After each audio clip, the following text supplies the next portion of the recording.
मेरे सनातनी भाई और बहनों को मेरा नमस्कार। मैं फिर से नया वीडियो लेके आया हूं आप लोगों के लिए। तो आज हम इस वीडियो में बात करने वाले हैं कुछ हिंदू विरोधी एजेंडाओं के बारे में जो कि हाल ही में चल रहे हैं। तो सबसे पहले हम शुरू करते हैं बेंगलुरु से, और जहां पे जो भी वायलेंस हो रहा है अभी हिंदू मुस्लिम के बीच में, तो इसमें हिंदू मुस्लिम के बीच में कोई भी वायलेंस नहीं हो रहा है, बल्कि सिर्फ मुस्लिम लोग हिंदुओं पे अटैक कर रहे हैं। जो भी वहाँ के एमएलए है, कहा जाता है कि उनके रिश्तेदार कोई पी नवीन नाम है, उस व्यक्ति ने फेसबुक पे जो हमारे भगवानों के नग्न चित्र डाले गए थे, फेसबुक पे जो हमारे भगवानों को अपमानित करने वाले चित्र फेसबुक पे पोस्ट किए गए थे, तो उस पोस्ट के प्रत्युत्तर के रूप में पी नवीन ने कुछ आयतें उसी पोस्ट में कमेंट किया। तो उस कमेंट शेयर करने के कारण इतना बड़ा दंगा हो गया बताया जा रहा है। और ये जाहिर सी बात है कि कोई भी सनातनी को अगर इस तरह की चीज़ देखेगा, अपने भगवानों को अपमानित करने वाली चीज़ें, तो वो बिल्कुल गुस्सा होगा, वो उसका गुस्सा वो जाहिर करेगा ही। उन लोगों के भगवान को अगर हम कुछ कहें तो वो उनके भावनाओं को आहत होती है, लेकिन वही चीज़ अगर वो हमारे भगवानों के साथ करे तो उससे उनके भावनाओं को आहत नहीं होती, हालांकि हमारे भावनाओं को भी आहत नहीं होती है, तो इसलिए हम उस पर रिएक्ट नहीं करते हैं। और अब एक बात बताइए, उस दंगे में नुकसान किसका हुआ? उस दंगे में नुकसान सरकारी माल मत्ता का हुआ, पुलिस का हुआ, जो कि पुलिस का उसमें कोई भी रोल नहीं था। पुलिस वहाँ पे दंगाइयों को रोकने के लिए, जो भी दंगा होगा उसको निपटाने के लिए पुलिस वहाँ पे गई थी। पुलिस उस मामले में पुलिस का पहले कोई भी रोल नहीं था, तो फिर भी पुलिस वालों पे आक्रमण किया जाता है। पुलिस वालों की इतनी सारी गाड़ियाँ तोड़ दी, कितने सारे घर जला दिए गए, 350 गाड़ियाँ जला दी गई। कैसी मानसिकता है यह? हर बात पे सड़क पे उतर जाते हैं। ये सारे मामले जो हो रहे हैं, जितना हमें आसान दिखता है कि उनकी भावनाओं को आहत होने के कारण ये दंगा हुआ है, तो मुझे नहीं लगता कि ये इतना आसान है जैसे हम सोच रहे हैं। जैसे कि इससे पहले ही इन लोगों ने सीएए के नाम से इतना बड़ा प्रोटेस्ट किया, इतना बड़ा दंगे किए पूरे भारत देश में, तो वो भी कुछ ऐसे ही गणतंत्र दिन के बाद ही शुरू हुआ था। गणतंत्र दिन से कुछ दिन पहले ही शुरू हुआ था, तो ये भी हमारे आज़ादी के दिन से 15 अगस्त के दिन से 2-4 दिन पहले ही शुरू हुआ है। तो इसकी लिंक उससे आप जोड़ के देख सकते हैं। तो ये समझने वाली बात है हम लोगों के लिए कि ये जो सारी चीज़ें हो रही है, ये दंगे हो रहे हैं, ये ऐसे ही कैसे हो रहे हैं? क्योंकि ये पूर्व नियोजित तरीके से हो रहे हैं। पूर्व नियोजित यानी सब पहले ये लोग तैयारी कर लेते हैं कि हम इस तरह से दंगा भड़काएंगे, इस तरह से दंगे की शुरुआत करेंगे, तो सारी नियोजन होने के बाद ये दंगे होते हैं।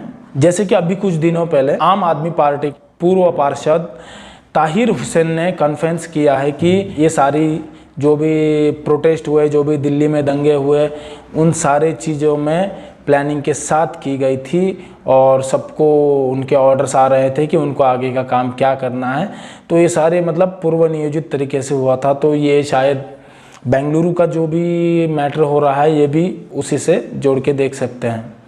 ताहिर हुसैन ने अपने कॉन्फ्रेंस में कितने सारे खुलासे किए हैं कि ये सारे नियोजित तरीके से कैसे हुआ, किस तरह सारे दंगे भारत भर में सीएए के नाम से पूर्व नियोजित तरीके से हुए।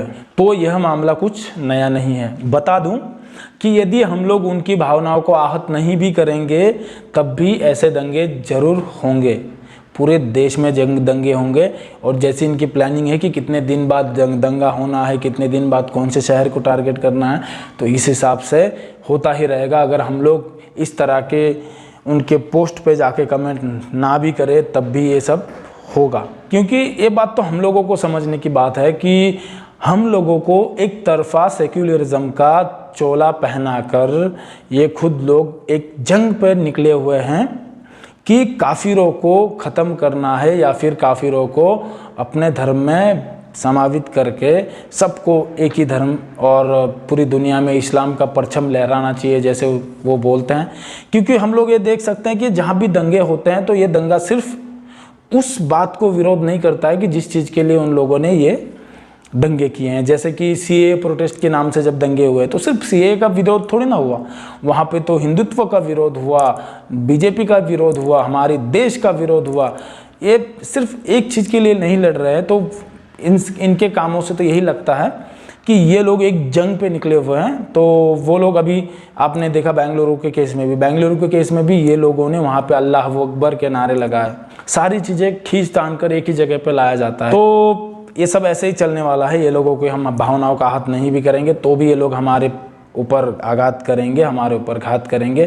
तो ये जाहिर सी बात है और हम लोगों को भी इसको समझना चाहिए और इसके उपाय ढूंढना चाहिए, बल्कि इसको सहते नहीं रहना चाहिए। हम लोग काफ़ी सहन करने की क्षमता है हम लोगों की, तो हम लोग काफ़ी सहन भी करते हैं। तो मुझे नहीं लगता कि और ज़्यादा सहन करना चाहिए।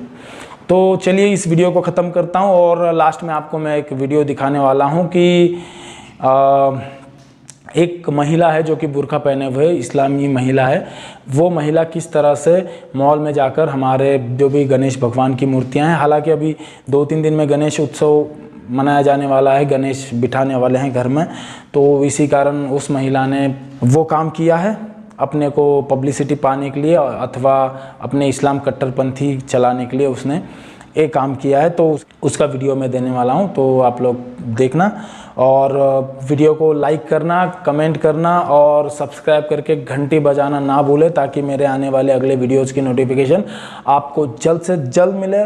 और फिर मिलते हैं अगले वीडियो में। जय श्री राम, हर हर महादेव।